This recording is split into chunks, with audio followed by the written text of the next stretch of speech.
Before looking at the scientific miracle which will be discussed in this proof, we want to give some information about the Arabic language. With the help of this information, the scientific miracle to analyze will be understood better. The words in the Arabic language are divided into two categories in terms of gender. The words that are used for female beings are called mu'unas, feminine. The words that are used for male beings are called muzakkar, masculine. In Arabic language, things are either mu'unas, feminine, or muzakkar, masculine, whether they are animals, plants, objects, or verbs. So, in Arabic, verbs are also divided into two as female or male. When the doer of a sentence is male, the verb is conjugated as masculine, and when the doer of the sentence is female, the verb is conjugated as feminine. That is, there is coherence between the verb and doer in terms of gender. After this information, now let us pay attention to the verses 68 and 69 of the chapter of An-Nahl. And thy Lord taught the bee to build its cells in hills, on trees, and in men's habitations. Then to eat of all the produce of the earth, and find with skill the spacious paths of its Lord. There issues from within their bodies a drink of varying colors, wherein is healing for men. Verily, in this is a sign for those who give thought.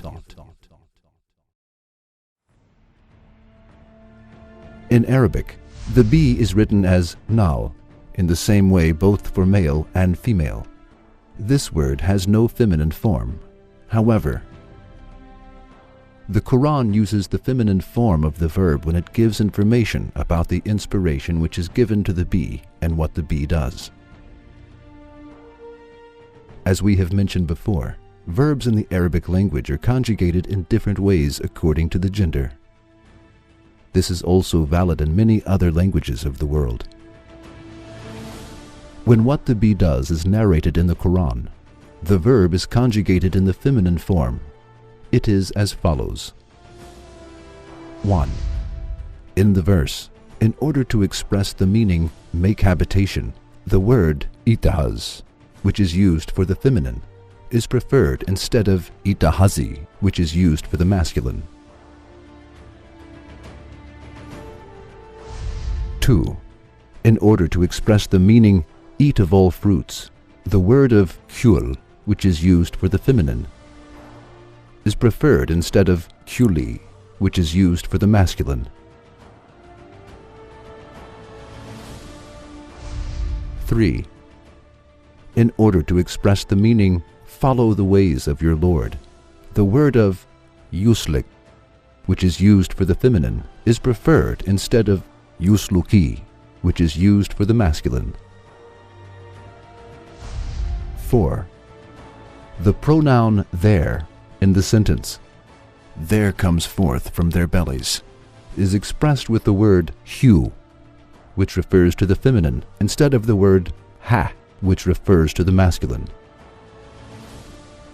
So, the deeds which are mentioned by the Quran as making habitation, that is, building the honeycomb, eating of all fruits in order to collect the nectar, following the ways of Allah, which is inspired and giving the honey from bellies, are performed by the female bee. That is, the doer of all deeds here is the female bee. So what do scientists say about this news given 1400 years ago? Are all of these listed works performed by the female bee really? Now, listen to the words of scientists on this subject and hear what they say. They say that all deeds that the Quran mentions are performed by worker bees, which are female bees. There is no connection with the deeds which are mentioned by the Quran and the male bees. The sole duty of male bees that have huge eyes and have a larger form than the female worker bees is to ensure reproduction with the young queen. Male bees that accomplish this task at the end of summer are thrown out of the honeycomb and die soon, as they are accustomed to living with the nursing of female bees. As you see, the news of the Quran and the fact science has found in this century is one and the same. This fact, which has been discovered by science recently, but which has been informed by the Quran 1400 years ago, is a miraculous news of the Quran. However, it was impossible for the people to know the division of labor in the honeycomb at the time of the revelation of the Quran. The people of that time did neither know what the worker bees were female, nor that the works of building the comb and producing honey were performed by female worker bees. However, the Quran informed this, and the news turned out to be true as it was informed. Is there other way than accepting the Quran is the book of Allah in the face of this great miracle of the Quran, which amazes people? The Quran is the book of the being, who inspires the bee and prepares the honey in its belly. He let the honey be prepared by the female bee, inspired it, and informed this in his book centuries ago. Yes, the Quran is the book of Allah and His eternal speech. We believe in it and accept it.